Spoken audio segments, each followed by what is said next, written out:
Il va pouvoir inaugurer un certain nombre d'infrastructures qui ont vu le jour grâce à Madame le gouverneur.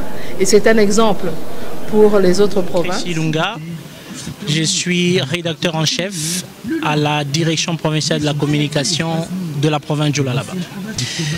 D'abord, la première des choses qu'il faudrait savoir, c'est que une 6e édition, mais également un moment phare pour la province du Lualaba, ce n'était pas anodin.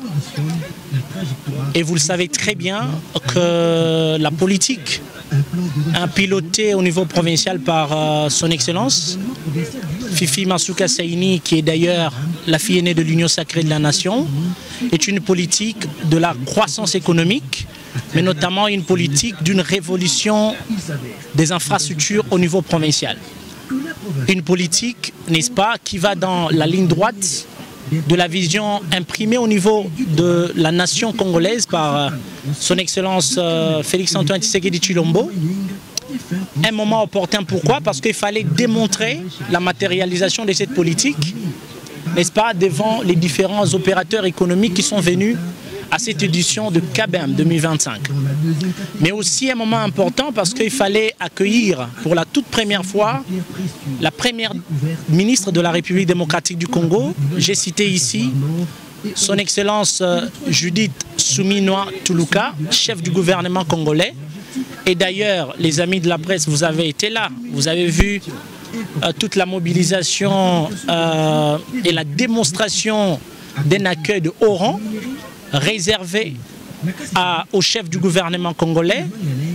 En tout cas, un monde fou, drainé par son excellent Fifi Masuka Saini pour cet accueil.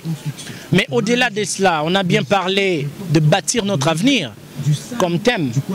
Mais le Lualaba s'inscrit totalement dans cette logique, dans cette optique de bâtir non seulement l'avenir de la province du Lualaba comme une partie de la République démocratique du Congo, mais notamment bâtir l'avenir de toute la République à travers ses assises. Et d'ailleurs, vous êtes sans oublier que dans l'allocution de son Excellence Madame la Gouverneure Fifi Masuka Saini a souligné cela avec tous les avantages qui étaient tout autour, question de capitaliser les dites assises.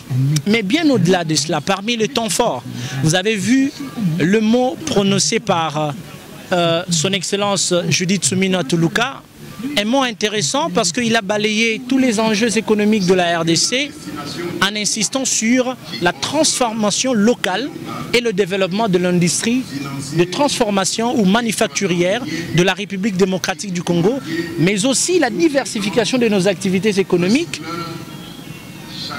commençant par le mine, passant par les tourismes, pour aboutir à l'agriculture.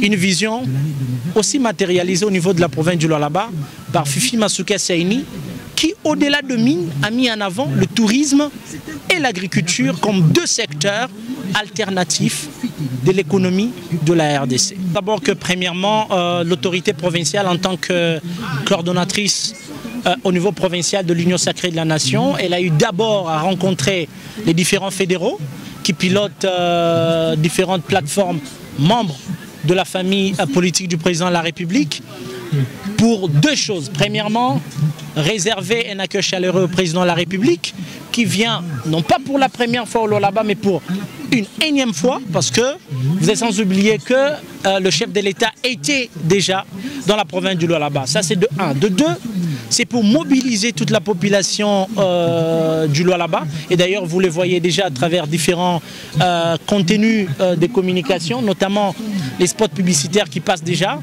La population démontre le vouloir d'accueillir le premier citoyen de la RDC, j'ai cité son Excellence Félix-Antoine Tshisekedi Tshilombo. Bref, la gouverneure Fifi Masuka Saini mobilise toute sa population pour accueillir leur président, son excellent Félix-Antoine Tshisekedi. Donc, la province bouillonne déjà sous la chaleur, voire même la fièvre de l'arrivée du président de la République à l'occasion de la 12e conférence des gouverneurs. Donc, après Kalemi, cap au Lualaba tel que promis par le président de la République, garant du bon fonctionnement des institutions du pays.